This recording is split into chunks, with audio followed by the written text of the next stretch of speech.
Hello and good evening. मेरा नाम है गौरव। एक बार फिर मैं आपका स्वागत करता हूं हमारे इस नए वीडियो में।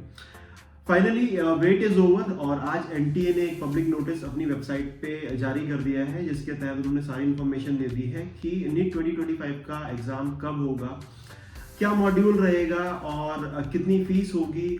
तो आज से ऑफिशियली आप नीट 2025 का एप्लीकेशन फॉर्म भर सकते हैं। एक महीने का वक्त यानी कि 7 मार्च तक आपके पास ड्यूरेशन है जिसमें आप ये फॉर्म भर सकते हैं, लेकिन बहुत जल्दबाजी मत कीजिएगा। अभी कम से कम 2-4 दिन रुकिएगा फॉर्म भरने से पहले और सारी इन्फॉर्मेशन गैदर कीजिएगा। जैसे कि अब से कुछ समय पहले ऑलरेडी एक नोटिस आया था जिसमें अपार आईडी का मेंशन था, एक नोटिस आया था जिसमें थोड़ा सा एग्जाम के पैटर्न में चेंज हुआ था।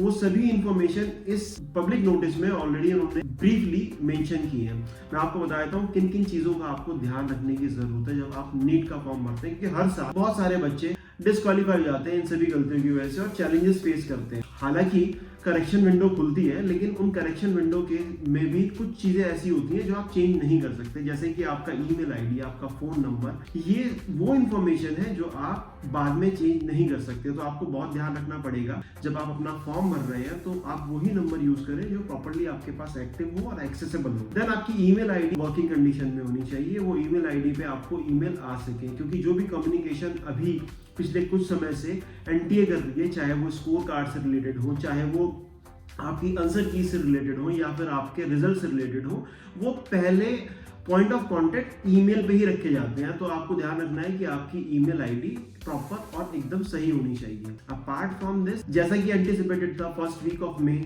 जो पहला संडे होता है उस दिन एग्जाम होगा। तो इस बार भी 4 मई को जो कि पहला संडे है मई का, उसमें एग्जाम होगा। पैटर्न थोड़ा सा चेंज हुआ है। पहले 200 सवाल आया करते थे, 200 क्वेश्चन आया करते थे, 20 क्वेश्चन आपके पास ऑप्शनल होते थे, उसके लिए आपको 20 मिनट मिलते भी थे। लेकिन इस बार आपको 180 आउट ऑफ 180 क्वेश्चन ही मिलेंगे, जिसमें से आपको 45 क्वेश्चन रहेंगे फिजिक्स के, 45 केमिस्ट्री के और 90 क्वेश्चन आपके रहेंगे बायोलॉजी के। टाइम आपको 3 घंटे ही मिलेगा, 2 से 5 के बीच में ये एग्जाम है। एडमिट कार्ड आप डाउनलोड कर सकते हैं एनटीए की वेबसाइट से। 1 तारीख जो उन्होंने मेंशन किया है अपने नोटिस में, 1 तारीख को आपको 1 मई से आप अपने डाउनलोड कर पाएंगे एडमिट कार्ड, और उसी एडमिट कार्ड में आपकी सेंटर की इंफॉर्मेशन होगी। अपार्ट फ्रॉम दिस, इस बार भी एनटीए ने अपनी एंटिसिपेटेड रिजल्ट की जो डेट रहेगी, जो टेंटेटिव डेट रिजल्ट अनाउंसमेंट की रहेगी, वो उन्होंने दे दी है। लास्ट ईयर की तरह इस बार ना हो ऐसी उम्मीद हम कर रहे हैं, लेकिन 2024 में जितनी कंफ्यूजन हुई, जितने डाउट्स हुए, जितने प्रॉब्लम्स आई बच्चों को, वो सब प्रॉब्लम्स को लेके अगर आप सारी इंफॉर्मेशन चाहते हैं तो हमारे चैनल से जुड़े रहिएगा। एड्यू फॉर बेस्ट के माध्यम से, इस चैनल के माध्यम से मैं हर बार कोशिश करता हूँ कि स्टूडेंट्स को प्रॉपर और एक्यूरेट इंफॉर्मेशन प्रोवाइड करूँ, ताकि उनको कहीं ना कहीं कंफ्यूजन से वो दूर रह सके। इस बार मैं कोशिश करूंगा कि जितने भी मेडिकल कॉलेज हैं उनकी 2024 की कट ऑफ्स आपको शेयर करूं, साथ ही साथ मैं आपको वो सभी इंफॉर्मेशन शेयर करूं जिससे आप किसी भी तरह की गलतियों से बच पाए। 2024 में लगभग हर स्टेट की काउंसलिंग में मैंने पार्टिसिपेट किया, चाहे वो ऑफलाइन रही चाहे ऑनलाइन रही। बहुत सारी खामियां और बहुत सारी कमियां एनटीए के साइड से थी। साथ ही साथ बहुत सारे ऐसे स्टूडेंट भी मेरे को मिले जिन्होंने ऐसी गलतियां की हुई थी जिनकी वजह से उनका साल खराब हो गया या उनके हक की सीट उनके हाथ से निकल गई। तो अगर आप नए हैं इस चैनल पे तो आप जरूर सब्सक्राइब करें, क्योंकि आने वाले समय में वो आपको सारी इंफॉर्मेशन मिलेगी जिससे आपको कहीं ना कहीं 2025 की काउंसलिंग में सारा गाइडेंस ऑलरेडी आपके पास होगा। देखिए, 2024 की कट ऑफ शेयर करने का रीजन ही ये है ताकि आपको आइडिया रहे 2025 में आपकी स्टैंडिंग्स क्या रह सकती हैं।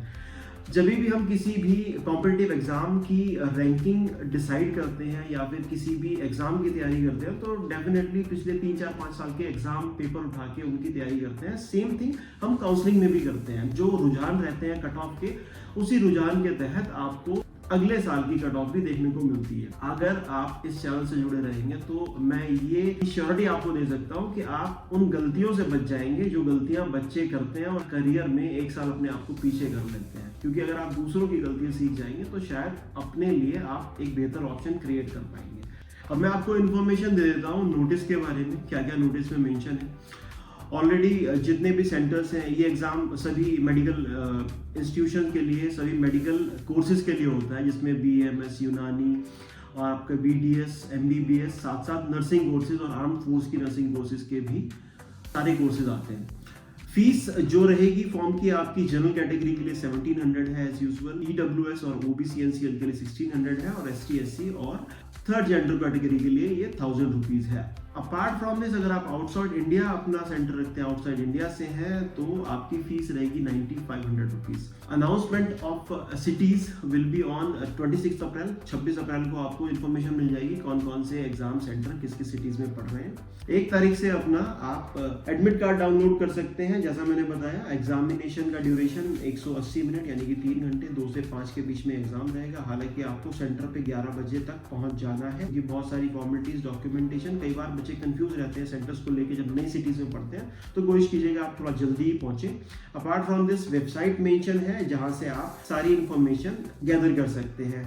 रिजल्ट डिक्लेयर होगा 14 जून 2025 को। इसके अलावा जो आपको चीज ध्यान रखनी है वो ये कि अगर आप कैटेगरी से आते हैं तो आपके पास अपने कास्ट सर्टिफिकेट्स होने चाहिए। अगर आप ईडब्ल्यूएस कैटेगरी से आते हैं तो आपके पास काउंसलिंग के टाइम पे काउंसलिंग बॉडी को रिप्रेजेंट करने के लिए आपके पास वैलिड इनकम सर्टिफिकेट होने चाहिए। उन सब की इंफॉर्मेशन आने वाले समय में हमारी वीडियोस में आपको मिलेंगी, बट एज ऑफ नाउ मैं आपको यही गाइड करूंगा कि अपने फोन नंबर जो आप मेंशन करने वाले हैं इस फॉर्म में या फिर रजिस्टर करने वाले हैं इस फॉर्म में, और ईमेल आईडी वो बहुत ही एक्यूरेटली और बहुत ही प्रिसाइजली भरिएगा। साथ ही साथ मैं ये भी गाइड करूंगा, अगर आप फर्स्ट टाइम नीट का फॉर्म भर रहे हैं तो जरूर किसी सीनियर की या किसी अच्छे काउंसलर की गाइड लीजिएगा। साइबर कैफे में जाके खुद से इंफॉर्मेशन देके उनको भरने के लिए मत कहिएगा, तो कई बार ऐसी गलतियां बच्चे कर जाते हैं और साइबर कैफे वाले फटाफट काम निपटाने के चक्कर में गलती कर देते हैं फॉर्म्स में या गलत चीजें भर देते हैं। अगर आप कैटेगरी से आते हैं, अपनी कैटेगरी मेंशन करना मत भूलिएगा, बट याद रहे कि अगर आप कैटेगरी मेंशन कर रहे हैं तो उसके लिए वैलिड डॉक्यूमेंट्स आपके पास होने चाहिए, क्योंकि जब आप काउंसलिंग में पार्टिसिपेट करेंगे तो वो आपको at the time of counselling represent करने पड़ेंगे। एज ऑफ नाउ इतना ही इस वीडियो में।